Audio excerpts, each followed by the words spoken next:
Le Tumacinchiwan est tout à fait extraordinaire. Plus de 8000 soldats en terre cuite y ont été découverts, ainsi que 520 chevaux, 130 chariots, dont la plupart sont encore enterrés. Cela nous attend tous à la fin, mais avez-vous déjà vraiment pensé à ce à quoi pourrait ressembler votre dernier lieu de repos sur cette terre lorsque vous quitterez ce monde mortel? Un peu macabre peut-être, mais pourquoi ne pas être créatif? Voici quelques exemples pour vous montrer que vous pouvez vraiment mélanger les choses, même depuis l'au-delà. Voici les 20 tombes les plus étranges du monde. Numéro 20. Les cercueils suspendus de Sagada Sagada aux Philippines, à la manière la plus étrange d'enterrer ses morts. Dans un tournant macabre, les personnes âgées, donc proches de la mort, préparent traditionnellement leur propre cercueil. Ils les sculptent dans des troncs d'arbres creux. Il semble que la pression extrême de creuser le tronc tout en contemplant votre mortalité pourrait suffire à vous achever. Mais c'est ainsi qu'ils font là-bas. Lorsque ces personnes sont réellement mortes, leurs corps sont entassés dans le cercueil préparé, même si cela signifie casser leurs os. Ensuite, ils sont amenés dans cette grotte pour être enterrés. Sauf qu'ils ne les enterrent pas vraiment. Ils les pendent sur les côtés de la grotte ou même depuis la falaise près des cercueils de leurs ancêtres décédés. C'est une pratique ancienne que le peuple de Sagada pratique depuis plus de 2000 ans. L'idée était que plus les cercueils sont placés haut, plus les esprits seront proches d'atteindre un lieu plus élevé dans l'au-delà. Ils finissent par se détériorer et tomber des falaises, donc il vaut mieux ne jamais marcher en dessous, vous savez, par respect bien sûr, mais aussi parce que, vous savez, vous ne voulez pas être écrasé. Maintenant, il est temps de parler du sujet élégant. Les pierres tombales ne représentent pas toujours la personne décédée, mais plutôt l'idée d'un être cher qu'ils ont laissé derrière. Peut-être que cette première image est, comme on nous l'a dit, une pierre tombale commandée par une veuve pour exprimer son amour éternel pour son mari décédé. Peut-être qu'elle a posé pour la statue elle-même. Mais qu'en pensez-vous? La deuxième image appartient apparemment à une actrice d'opérette italienne dont le nom est imprononçable et à son mari. Les deux sont liés pour l'éternité. Comme toujours, vous pouvez commenter ci-dessous en utilisant le hashtag sujet élégant et me faire part de votre opinion par rapport à ce que je viens de vous montrer à l'écran. Numéro 19. Le monument Inès Clark maintenant, parlons d'une vraie tombe. C'est une histoire triste et effrayante du XIXe siècle. Lorsque la petite Inès Clark est décédée en 1880, à seulement 6 ans, ses parents en deuil ont commandé une statue grandeur nature de l'enfant pour servir de marqueur de tombe au lieu de la pierre tombale standard. Située dans le cimetière historique de Graceland à Chicago, la tombe d'Inès Clark est l'une des plus connues et les plus faciles à reconnaître. La sculpture elle-même a pris un an pour être achevée par un sculpteur sicilien, puis elle a été placée sur la tombe. Au fil du temps, une boîte transparente a été positionnée sur la sculpture afin de la protéger des effets plus durs du temps, mais cela n'était que la base. Une légende locale raconte qu'un gardien de nuit faisait sa ronde dans le cimetière et en passant près de la tombe d'Inès Clark, il a vu à sa grande horreur que la statue de l'enfant était manquante et que la boîte était vide. Apparemment, il s'est enfui et n'est jamais revenu. Le lendemain matin, la sculpture était de nouveau à sa place, et il y a tellement d'histoires de personnes ayant aperçu un enfant en costume du XIXe siècle errant dans le cimetière. C'est vraiment effrayant. Numéro 18. La ville des morts de Russie. La ville des morts est également connue sous le nom de village de Dargavs, en Ossétie du Nord en Russie. Elle est située dans une vallée qui contient un cimetière véritablement ancien, où les habitants de la région enterraient leurs proches avec leurs biens et leurs vêtements. La nécropole médiévale contient les restes mortels de plus de 10 000 personnes. Une légende locale dit que quiconque entre dans le village des morts ne sortira jamais vivant. Mais que cela soit vrai ou non, je l'ignore. Je travaille juste ici. Mais vous êtes le bienvenu pour tester la théorie si vous osez. Le site contient aujourd'hui 99 cryptes médiévales, extrêmement bien préservées, toutes dotées d'une seule fenêtre permettant d'observer à l'intérieur et de voir comment les corps ont été préservés. Si cela vous intéresse, ce qui, si c'est le cas, est plutôt inquiétant. Numéro 17. La tombe de Florence Irenford. Cette histoire est triste et je ne peux même pas la supporter. Florence Irenford n'avait que 10 ans lorsqu'elle est décédée, mais durant sa vie tragiquement courte, elle était complètement terrifiée par les tempêtes et sa mère avait demandé que la tombe de sa fille soit construite de manière inhabituelle. Le cercueil devait être équipé d'une petite fenêtre et des marches menaient au sol à côté du cercueil. Sa mère voulait pouvoir continuer à s'asseoir avec sa fille pendant une tempête, tout comme elle l'avait fait de son vivant pour la réconforter. Elle s'asseyait à côté du cercueil pendant les tempêtes et lisait ou chantait jusqu'à ce que le mauvais temps passe. Les lieux sont restés inchangés depuis leur construction en 1871 jusqu'aux années 1950, lorsqu'un mur en béton a été ajouté pour prévenir le vandalisme. Numéro 16. La tombe de Cyrus le Grand. Cyrus le Grand était le fondateur du premier empire perse, tout cela en 559 avant notre ère. JC. Certains ont dit qu'il était mort au combat en 530 avant Jésus-Christ, jour avant Jésus-Christ, mais cela a été contesté par d'autres. Quoi qu'il en soit, nous pouvons être assez certains qu'il est mort à un moment donné et que c'est sa tombe. La tombe elle-même est un mausolée construit en pierre dans la province lointaine d'Iran, et c'est un site du patrimoine culturel significatif préservé dans une zone d'une grande importance archéologique. La structure y sont composées de deux parties, une plateforme qui a 6 marches en pierre et une pièce avec un toit qui se dresse au-dessus de cette partie du bâtiment. La tombe a été rénovée en 1972, puis à nouveau en 2002 et 2008. Et chaque année, c'est le lieu de célébration de la fête non officielle connue sous le nom de Jour de Cyrus le Grand. Quelle fête amusante. Numéro 15. La tombe des aigles. Maintenant, nous nous dirigeons vers les îles écossaises, où à Orkney vous pouvez trouver des preuves d'un peuple très ancien. C'est la tombe des aigles, ou le Cairn Chambered d'Isbister, qui est une tombe à chambre néolithique perchée au bord d'une falaise. Le site a été découvert par un agriculteur en 1958. Il a regardé autour de lui et a trouvé des crânes et des os, mais a finalement rempli l'espace de terre. Puis, en 1976, une vaste excavation du site a eu lieu et des massements de choses ont été retirés de la tombe. Ils ont mis à jour divers os et crânes, mais aucun squelette intact, et mélangés aux restes humains se trouvaient donc de nombreuses griffes et os d'aigle, quelque part entre 8 et 20 oiseaux individuels. D'où la référence aux aigles eux-mêmes, cela signifie les oiseaux de proie plutôt que le groupe de rock classique que votre père écoute. Les archéologues pensaient que peut-être l'oiseau était un totem significatif, mais il semble que ces os aient en fait été placés ici à une date ultérieure à celle des personnes enterrées là, donc cela reste un peu un mystère. Numéro 14. La tombe de Toutankhamon. L'un des trésors anciens les plus maudits de tous les temps était la tombe de Toutankhamon. Découverte. Le 4 novembre 1922, par une équipe d'archéologues dirigée par Howard Carter, la tombe longtemps perdue de l'ancien pharaon égyptien était restée intacte pendant presque 3000 ans. Lorsque la tombe a été ouverte et visitée par Carter et son équipe, des rumeurs ont commencé à circuler selon lesquelles la malédiction du pharaon frapperait tous ceux qui auraient dérangé le lieu de repos du roi enfant. Maintenant, quelle vérité pourrait-il y avoir dans cette malédiction ? Eh bien, il s'est avéré qu'il y avait des décès soudains signalés parmi ceux qui étaient impliqués dans l'ouverture de la tombe, et cela a encore alimenté la légende de la malédiction de Toutankhamon. Lord Carnarvon, l'homme qui avait financé l'expédition de Carter pour rechercher des trésors et excaver dans la vallée des rois, a rencontré une fin prématurée en mars 1923. Sa mort a longtemps été considérée comme mystérieuse, mais ce qui n'est jamais rapporté, c'est qu'il avait souffert de problèmes de santé pendant de nombreuses années auparavant et semble être mort de la malaria ou quelque chose de similaire après être arrivé en Égypte. Donc, pas vraiment de preuve d'une malédiction. Ensuite, d'autres catastrophes ont frappé des personnes impliquées. Howard Carter avait donné à son ami Sir Bruce Ingham un presse-papier qui contenait une main momifiée, et ensuite la maison de ce malheureux a brûlé.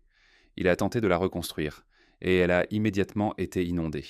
Un financier américain a visité la tombe en 1923, seulement pour tomber malade immédiatement après, puis il est mort quelques mois plus tard. Un autre archéologue, si frappé par la peur de la malédiction de la momie qui frappait les gens autour de lui, a mis fin à ses jours, prétendument en citant la malédiction comme raison. Encore et encore, d'innombrables personnes adjacentes et leurs familles subiraient une mort précoce ou violente. Mais Carter, l'homme qui avait ouvert la tombe en premier, a été épargné, vivant jusqu'à l'âge de 64 ans avant de mourir d'un cancer. Maintenant, il existe une théorie selon laquelle Carter lui-même aurait en fait commencé la rumeur de la malédiction du pharaon, et il semble que pour contrôler la frénésie médiatique autour de la découverte, il aurait concocté une histoire pour tenir les foules à distance. Mais c'est justement ce que dirait quelqu'un qui couvre une malédiction surnaturelle maléfique, n'est-ce pas ? Numéro 13. La tombe de Qin Shi Huang, le site de la tombe du premier empereur de Chine, est un site du patrimoine mondial de l'UNESCO, et si vaste et complexe que, malgré sa découverte dans les années 70, la tombe elle-même reste encore non excavée. C'est l'emplacement des guerriers en terre cuite, et ils ont bien fait leur travail en gardant leur empereur même maintenant, en tenant les archéologues occupés pendant que la tombe continue de rester intacte. La tombe elle-même est censée être entourée de mercure, ce qui la rend extrêmement toxique et dangereuse, et il est également maintenant cru qu'il pourrait y avoir de nombreux pièges qui protègent également le corps de l'empereur. Cela pourrait devenir vraiment Indiana Jones là-dedans, et probablement pas de la manière amusante. Ainsi, les guerriers en terre cuite ont été le principal objectif des efforts archéologiques et continuent d'être un moyen beaucoup plus sûr d'examiner la tombe mortelle. Des milliers de guerriers et de chevaux représentés en terre cuite gardent l'ancienne tombe.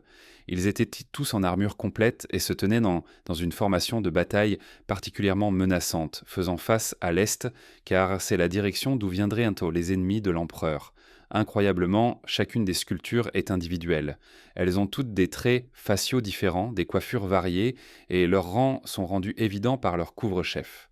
Chaque statue mesure environ 1,80 m de haut, pesant jusqu'à 270 kg. Mais la raison pour laquelle les archéologues croient que ces guerriers en terre cuite ont été enterrés dans la tombe est la tradition ancienne chinoise de l'au-delà. Il y a 3000 ans, les habitants de la Chine ancienne croyaient que lorsqu'ils mouraient, ils existeraient dans l'au-delà, donc les riches et la noblesse de Chine voulaient emporter avec eux les choses dont ils auraient besoin dans le prochain monde. Cela incluait également leurs serviteurs.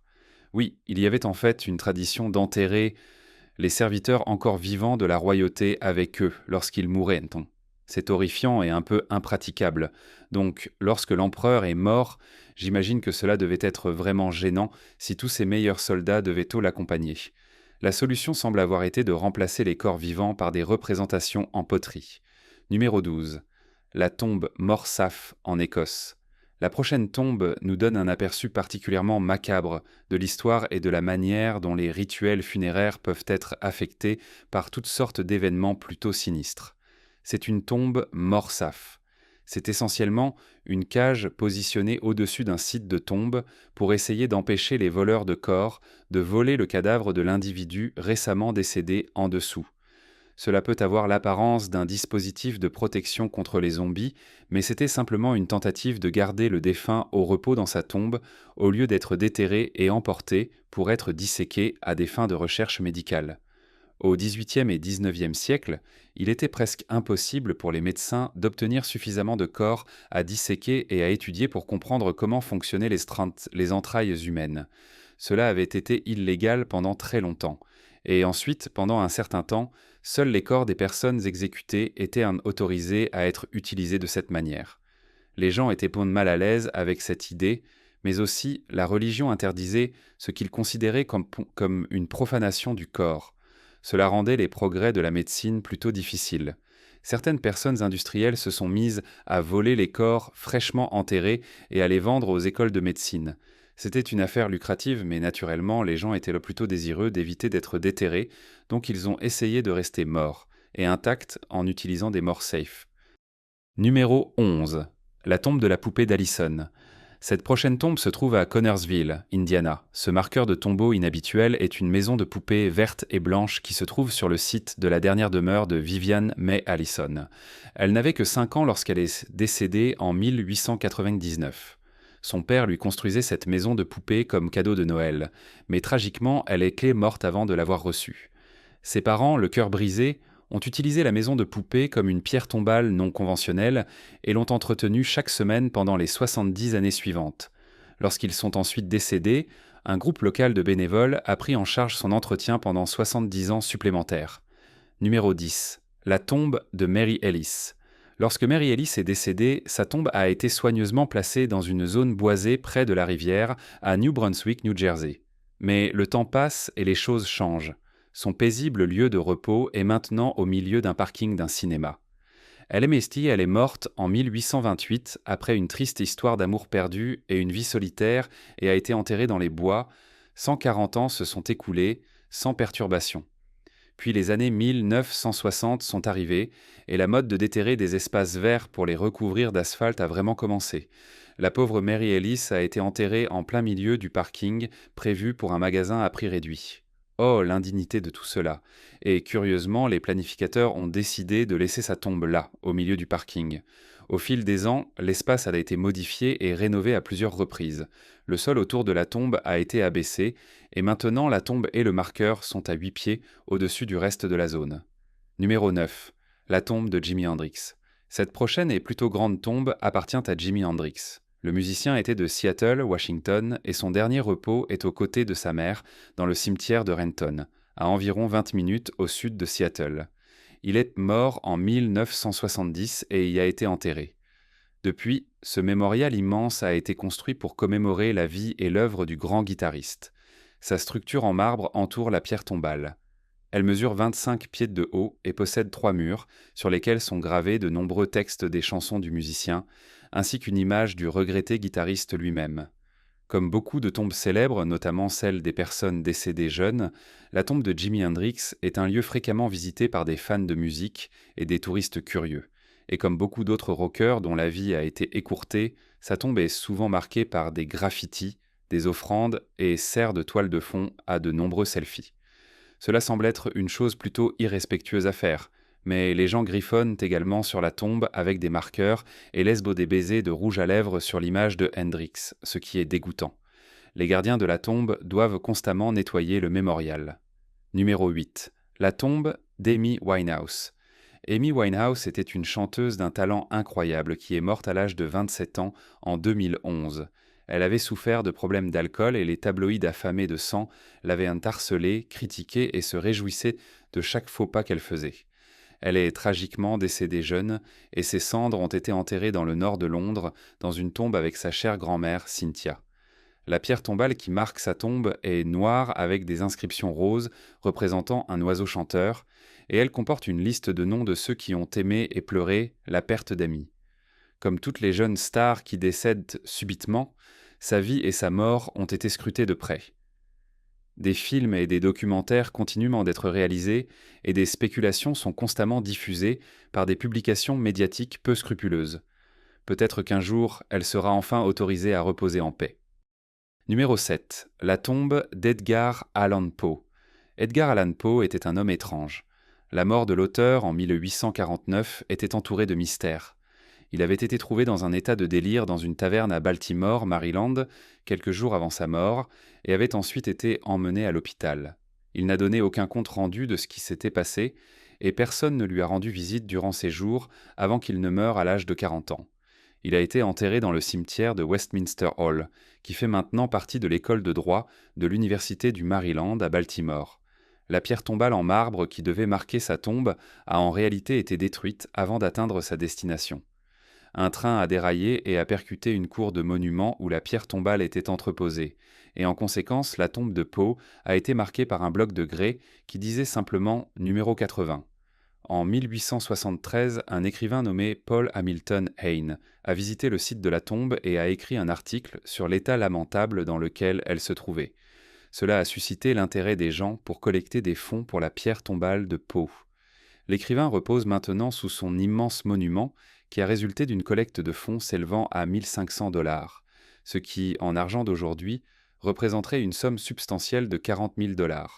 Au moment du nouveau mémorial, ils ont également déplacé les restes moraux de Poe vers un emplacement plus en vue près de l'entrée de l'église, mais pas sans difficulté. Le premier corps exhumé était le mauvais, et quand ils l'ont enfin trouvé, il a été noté que son crâne était facilement reconnaissable par son immense front. Comme c'est étrange. Numéro 6. Le cimetière du Père-Lachaise. Le plus célèbre des nombreux cimetières parisiens, celui-ci date de l'ère napoléonienne. Il a été établi en 1804 par Napoléon Ier. De nos jours, il est rempli à ras-bord de os des Parisiens décédés, y compris de nombreux anciens résidents célèbres. Le cimetière a mis du temps à s'établir comme le lieu à voir mort, et beaucoup croyaient qu'il était situé trop loin du centre-ville.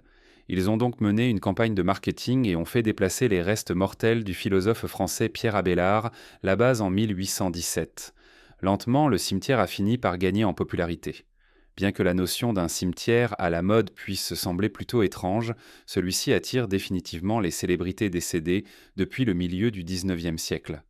En fait, il y a des centaines de corps célèbres dans cet endroit, et c'est un lieu de pèlerinage régulier pour les excentriques et les curieux qui cherchent à rendre hommage à des personnalités comme Jim Morrison des Doors, Oscar Wilde et Edith Piaf. Numéro 5.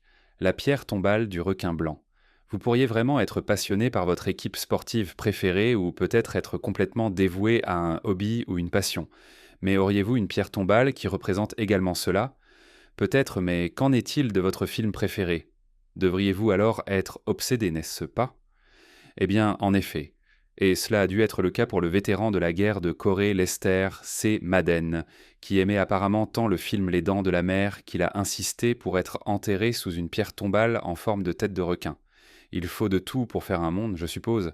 Cette pierre tombale au cimetière Allegheny à Pittsburgh, Pennsylvania, est certainement unique en son genre, et vous ne pouvez pas la manquer parmi tous les blocs de roches ennuyeux que tout le monde a choisis. Numéro 4. La tombe étrange de Ferdinand Arbelot. Ferdinand Arbelot est enterré au cimetière du Père-Lachaise à Paris, et sa tombe est plutôt surprenante, même parmi tous les mémoriaux extravagants et ostentatoires de ce célèbre lieu de sépulture. Il était musicien, acteur et architecte, né en 1880 et décédé en 1942.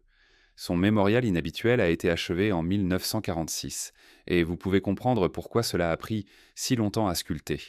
Il représente un homme allongé sur le dos, jusqu'ici tout va bien, mais il est inhabituel qu'il tienne une tête décapitée dans ses mains et semble regarder dans ses yeux.